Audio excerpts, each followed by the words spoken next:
Well, hey, everybody, welcome to the Seeing Ability podcast, where we're having a conversation about the world of folks with disabilities. And that means in some cases, we're going to be talking to adults who grew up with a disability, parents who are raising kids, or folks who support them. And that might be people in education, in healthcare, or in nonprofits. And today is one of our nonprofit spotlight episodes. So I think you're going to really enjoy our guest today. I've got Priscilla, who's one of the families that's been involved with the Ronald McDonald House in Louisville, Kentucky. And we've got their executive director, Hal Headley. So Priscilla and Hal, first of all, welcome to the program. Thank you. Thanks, Jim. Great to be with you. Great to have you guys. Well, as my audience knows, we're talking about disabilities, but we're all just people first. So I like to start off with the Fast Four. And the Fast Four is brought to us by my good friends at Reliable Tech Help. So don't forget, if you've got tech needs, give them a call, 502-797-7399. The Fast Four, ladies first, we'll start with you, Priscilla. What is your favorite food? Probably chicken. Chicken, there you go. How about you? I'm a sucker for a good filet steak. Filet steak, all right, I like it. Okay, Priscilla, back to you. If we were to look at your playlist, what kind of music would we find on it? Probably old country or pop from like the 2000s, back in my Okay, college days. I like it. Hal, how about you?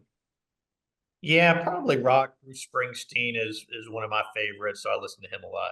Going with the boss, I like it. Okay, number three, Priscilla, favorite TV show or a book you've been enjoying? I just finished, probably a month or so ago, I watched Longmire, that series on Netflix. I finished it for the second time. Okay, there you go. Hal, how about you? Yeah, my wife and I finished Ted Lasso maybe for the third time, if I'm being honest, and it's just we just can't get enough of it. It's fantastic. I think you've got a lot of people nodding their heads when they heard that one. Last but not least, Priscilla, if you could be whisked away in a jet to maybe a bucket list vacation destination anywhere in the world, where would it be? Somewhere on a beach in the Caribbean. I'd go on a heartbeat. All right, and Hal, how about you?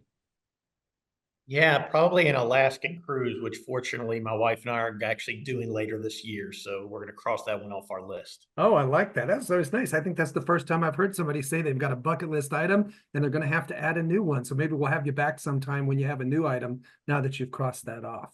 Yeah, you So bet. again, great to have you guys here. Kind of a combination of a family who's been on the journey and a nonprofit person supporting them. Maybe to set the stage, why don't I start off with you, Hal, just to introduce us a little bit for folks who maybe know of the Ronald McDonald House, but they don't know exactly what you guys do. Maybe they haven't experienced it themselves, and how you got affiliated with this, our guest today, Priscilla. Yeah, I'm privileged to serve as CEO for our Ronald McDonald House Charities chapter in Louisville. And essentially, we're a home away from home for families of seriously ill children.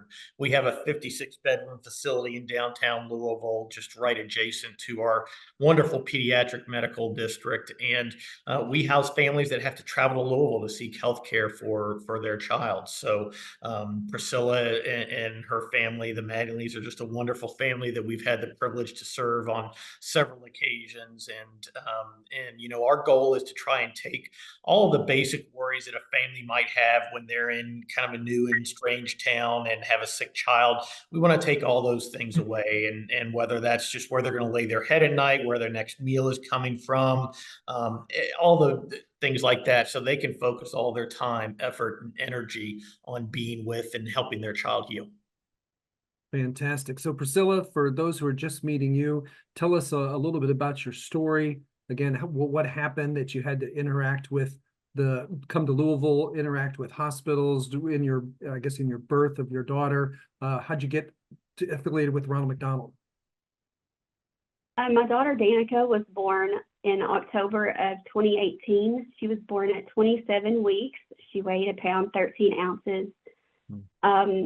She was diagnosed at 2 weeks old with having Down syndrome. She was in the hospital in the NICU for about 80 days. We got to come home for what seemed like a week, but it was actually a couple of months. And then she got sick, and we had to go back to the hospital, and we stayed there in the PICU for about 10 and a half weeks. She was on the ventilator, the oscillator. She just had a really really rough time. Wow. There's a lot to unpack there. Let me begin with the idea that I don't think most people are quite ready for a baby at 27 weeks. And then after that, obviously getting a diagnosis of Down syndrome. It's a stage that all parents go through on this journey of, we call it kind of acceptance. How do you deal with the idea that life is going to be a little different than you planned, and kind of all those emotions and processing them? Tell us what that journey was like for you and your family. And after going through it, what takeaways would there be? And maybe what advice would you give to other parents who might be right in the thick of it right now? Sure. Honestly, I was completely devastated when we got the news. I was not expecting it whatsoever.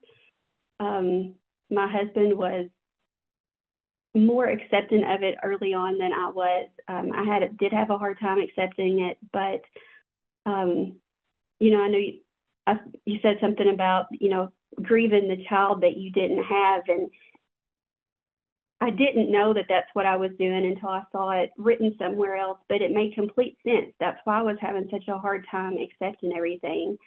Once I finally, after a lot of prayer and a lot of time, I'm like, okay, well, this is what she has. I can't change it. So we just have to go with it, and it's going to be okay. Yeah, so if you had maybe a friend that knows of your situation and they know of Danica's story, and maybe they've got a relative that just had a kid and they call you up and they're like, Priscilla, you've been there. What should we do? Like, what advice would you give to parents that are kind of grappling with all those emotions and all those feelings? The first thing I would tell them, it's okay to feel like that. I think it's completely normal to have whatever you're feeling is normal for you, and you need to go through that to move on to the next step. I would also tell them that this kid is going to bring so much more joy to your life than you ever even realized. And just get ready for it, because there's so much more to it than the diagnosis. I love that. Those are two really good pieces of advice. Hal, I'll turn to you. You've been around a lot of families, and obviously when they're there with you, they're facing a lot of stress, a lot of these same kind of things where life is kind of throwing them a curveball. What have you seen as things that have helped those families that seem to be getting through it? What do you think are the takeaways? Yeah, I think, feedback we get from the families we serve and just things that I've observed in my role here. I think, finding your network of people and your support system is really, really important when you're going through this, and not just initially, kind of that ongoing support system. And that, may look different to different people, but at Ronald McDonald House, families appreciate the opportunity to be around other families, and they many times form bonds with each other. But whatever you do, however you do it, get connected. Make sure you connect with a support system, because that's really, really important. I think secondly is families need to advocate for themselves and their child. We have great medical care here in Louisville, but still parents need to be vigilant. Parents need to be asking questions. Parents, when they don't necessarily agree with what a doctor is seeing or observing, they need to speak up, because frankly, parents are spending more time with their child than doctors are. So advocate is a really important one. And lastly, the whole idea of self-care. As a parent with a sick child, it is physically, mentally, emotionally grueling.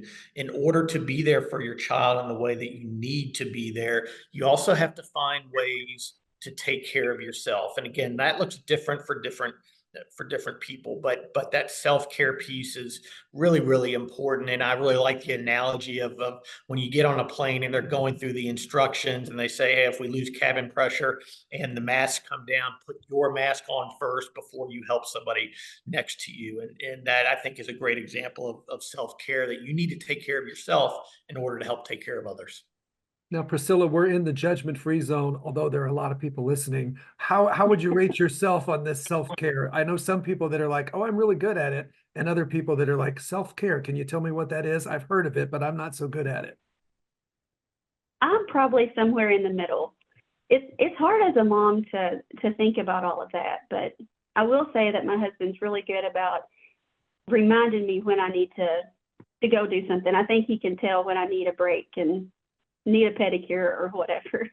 I love that. You're making a lot of our listeners jealous because they're hearing your husband's taking good care of you. I like that. You're blessed. That's fortunate. Now, Hal mentioned the idea of advocating and kind of interacting with medicine. You mentioned being a bit of a frequent flyer, being there twice. You've had a lot of doctors, a lot of diagnosis, different things. Tell us a little bit about that piece of the journey for you, and any advice you'd give to families as they're kind of working with how to form a good relationship with healthcare people. Well, we've been there 2 long stays, but I've lost count how many times we've been there, other than that. But I think the biggest piece of advice that I have for people is talk about what you need to talk about to the doctors. Don't be afraid to ask questions. If the doctor can't explain it to you, ask your nurse, because we had some amazing nurses that I really don't know what I would have done without some of them and their support. But talk to them, they can help you. But just like you were talking about, like Danica at home, I know how she is, and I know if she does a certain thing, that means she's starting to get sick, which not everybody would pick up on that, but Mark and I know what to look for. So if you see something, don't be afraid to speak up, and don't be afraid to just keep pushing until you get something done. Yeah, I think that what you just said, the idea that you know your child best and that you're going to be able to pick up on those cues, is a really important thing. I mean, I think a lot of people know that, but maybe they just don't trust it, and they kind of question themselves and just defer to others. You're your child's, you're the expert on your child. Exactly. Other folks might have gone to medical school, but you're going to the school of your child. Yeah. Fantastic. Okay, we're going to take a quick break and we'll be right back. When you have a kid who is different, all your ducks need to be in a row, especially your money. Cam Howell with Primerica knows the joys and challenges as he and his wife raise their medically fragile son, Brooks. Cam brings over 13 years of experience to help clients be protected, have a plan for the future, reduce debt, and connect to resources. Get your financial house in order so that you can enjoy every moment with your child. Reach out today at 502-803-5075. And now, back to the show. So, Priscilla, as you're traveling this parenting journey, a real common challenge for all parents, or kind of just a part of the journey, is how do you set the right level of expectation for your kid? Now, this is, if we were just doing a parenting podcast, not a parenting of kids with disability podcast, it would still be on the agenda, right? You've got that helicopter parent who's really overprotective. You've got the other end of the scale where they're sort of like, throw them in the deep end, they'll figure it out. And then when you have the world of a kid who has some types of disability, sometimes it complicates things for the parents, for the other caregivers, for aunts, uncles, grandparents, of like, how do you find that right level of expectation? I know Danica's still young, being 5, but that part of the journey, what has that been like for you, finding that right level of expectations for her? And what advice would you have for other parents as they're raising a kid with a different path? Well, I will say she has no problem letting me know if she wants to do something or try something by herself. She is very independent, and she can be bossy and super sassy and all of those good things. But so a lot of times I just let her try and be there to help her, because she's going to end up needing it a lot of times. But I do think it's important for her to try anything and everything she can. And we want her to be the best that she can be. So she goes to speech 2 times a week. She goes to PT and OT once a week, and that kind of helps push her too. But outside of that, like, I've got her, which when I got the diagnosis, I thought, none of this stuff's ever going to happen. Well, here in the past year, she's done a couple of pageants. She's done and placed, I might add, although she probably should have won. But she's done those. She has been on a little cheerleading squad, and she also has just recently started gymnastics. So we are pushing her. Wow. Yeah, so we're pushing her to do as much as she can now that she's healthier and we don't have to worry as much about her being sick. So we're we're going to try to really watch too and make sure that it is something she wants to do and not something I want her to do. But so far, she's loving all my things, so we're good. I like your comment about the pageant. Maybe she should have won. Not that you're at all biased, right? No, not at all. Have you ever found yourself having to kind of sit on your hands and hold back, wanting to step in and do something for her, but kind of thinking she'll be better off if I let her figure it out on your own? Has that been, how has that been a piece or not been a piece of your journey? And what would you tell other parents in terms of that, wanting to step in or wanting to let them kind of learn by failure? Really, we both, Mark and I, try to let her do as much as she can by herself because we do want her to be self-sufficient as much as possible. The only thing we really struggle with is her wanting to run off on us. We have to either carry her or, have her in a shopping cart or something, have her in our hands in some form or fashion all the time. Yeah, but absolutely. She hasn't realized she can't do that yet. Now, all those things that you want to control about her, she gets all those from your husband, not you, right? Oh, yeah. Absolutely. Absolutely. Now, we talk a lot about going out and finding resources and when you have a path that's going to be different, you got to be educated. Hal, you mentioned a little bit with the uniqueness of the houses, Ronald McDonald houses in various locations, it almost provides that built-in village a little bit. Talk to us a little bit about some of those things you've seen where families are kind of finding that initial community. Yeah, as I mentioned, the families that we serve are grateful for what we provide, the tangible pieces like the comfortable bed to sleep at night and meals that are served and other things as well. But what they find over time, especially families that stay with us for sometimes weeks or even months at a time, is they get connected to and with other families and they form bonds with each other. And so while we don't do formalized counseling at Ronald McDonald House, they can be really a support system for each other. But I'll also say something that we've leaned into as an organization over the past 3 or 4 years is making sure that we're connecting families that we're serving with resources that they need, even if it's outside of the scope of what we directly do at Ronald McDonald House, because we realize we're kind of part of the pie and part of the equation to help families, but they have other needs too. And so we have a staff member on our team now who specifically works with these families to really understand what they're going through and what they need and making sure we're connecting them with those additional resources they need. Yeah, that's absolutely vital. Now, Priscilla, you mentioned therapists and different things. How did you guys go about kind of figuring out what to do next about building that village and finding those resources? How did you put that together? Well, honestly, we just kind of started with resources that were closest to us. Mm-hmm.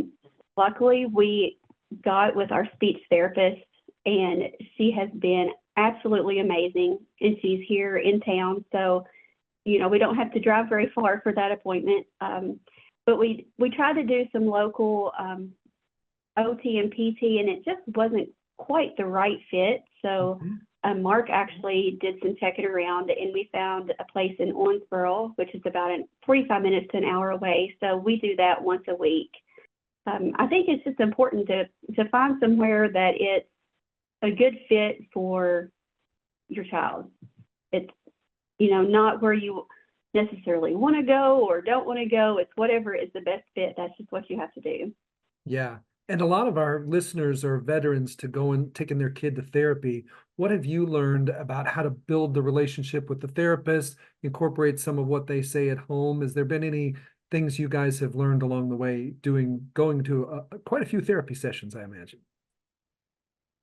We just try to really keep open communication. I try to keep them updated, what they're doing outside of, or what she is doing outside of therapy. So they're kind of involved in a little bit with her just normal Danica life. And really just the communication is the best thing, I think. Absolutely. Now, folks who are hearing of Danica, but they've never met her, they don't know her, obviously. Tell us a little bit about her. What are the things she does that you love? What are the things that just put a smile on your face about Danica? Well, she's the cutest thing ever. She's blonde hair, blue eyes. She's itty bitty still, but let me tell you, she is full of sass. She has the biggest personality of anybody I know. She doesn't care to boss you around. She makes friends with everybody. For example, if we are out to eat somewhere, she'll, lock her eyes on somebody, and if they don't turn around and start talking to her, she'll either sometimes she'll holler at them or she'll make a noise. She makes sure that she's seen. Fantastic. I love that. I love that. So let's turn a little bit to the Ronald McDonald House. For you, Priscilla, what do you tell people when they ask about Ronald McDonald House, what benefits it really gave to you guys? I've said this several times before, but I really don't think I realized how much they did for us and what it all meant until after the fact.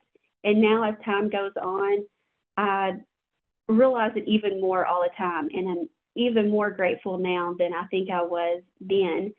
My goodness, I really don't know how we would have done it without them.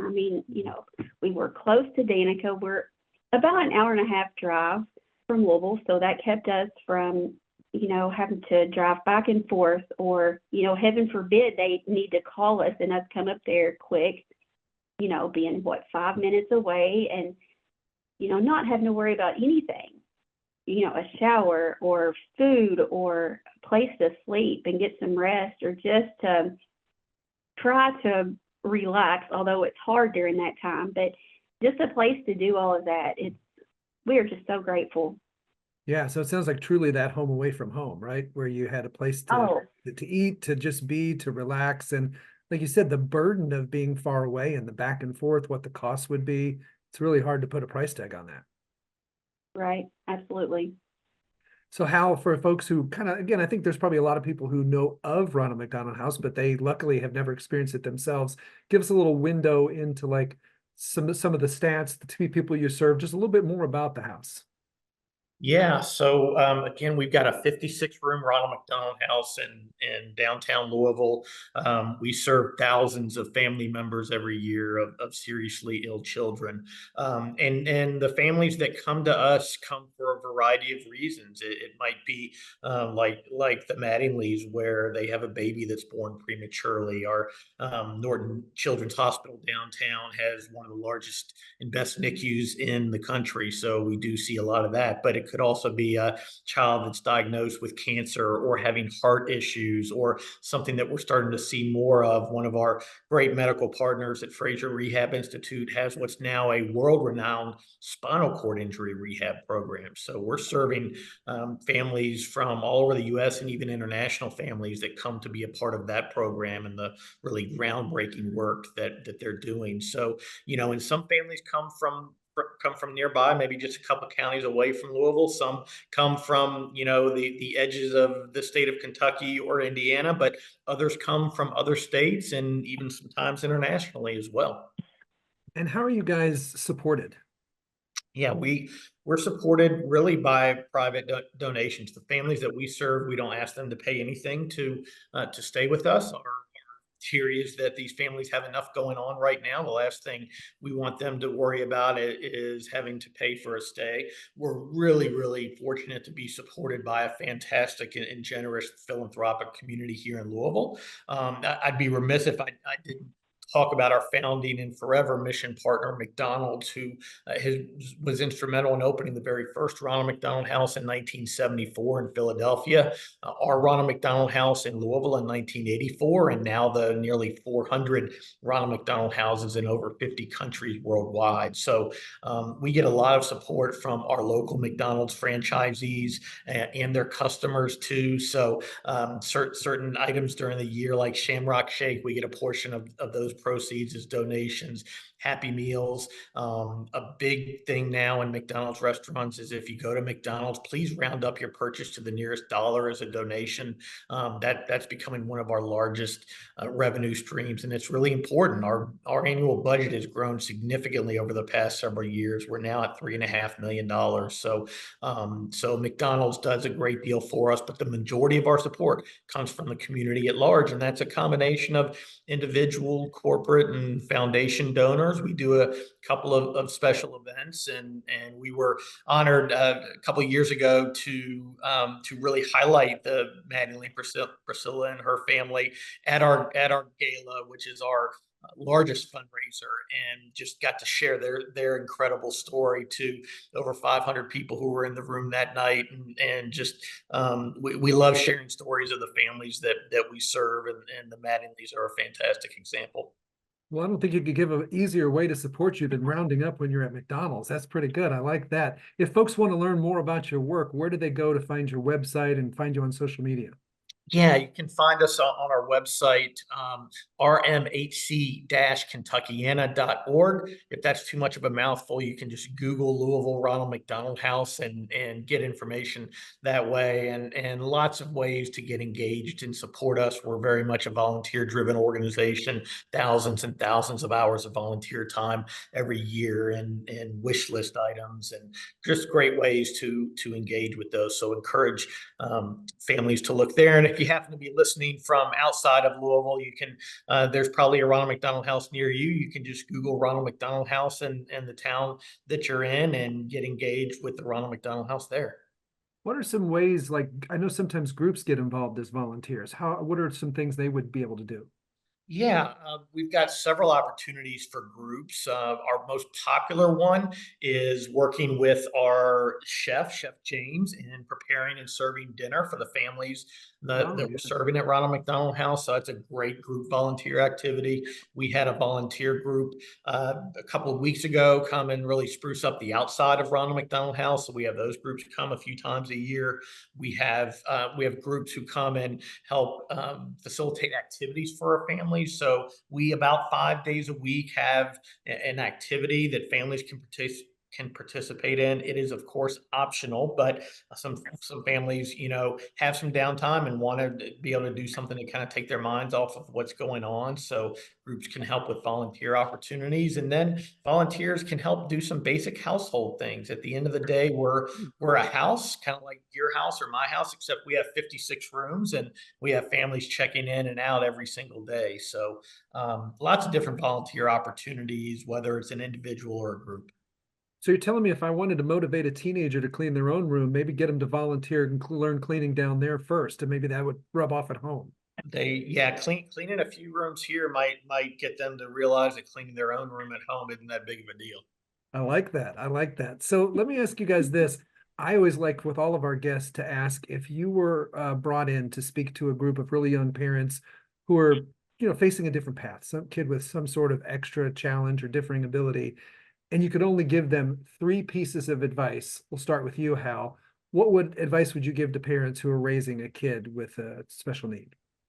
Yeah, I'll go back to 3 things that I think are just critically important. One, is a parent, you want to get connected to a support system, and support systems look different for different people, but know that you're not in it alone. There's others that are going through similar situations, but whether it's your own family or other families going through a similar situation, or whatever that support system is for you, we all need our support system. So really, lean into that, and make sure you find and connect with and stay connected to your support system.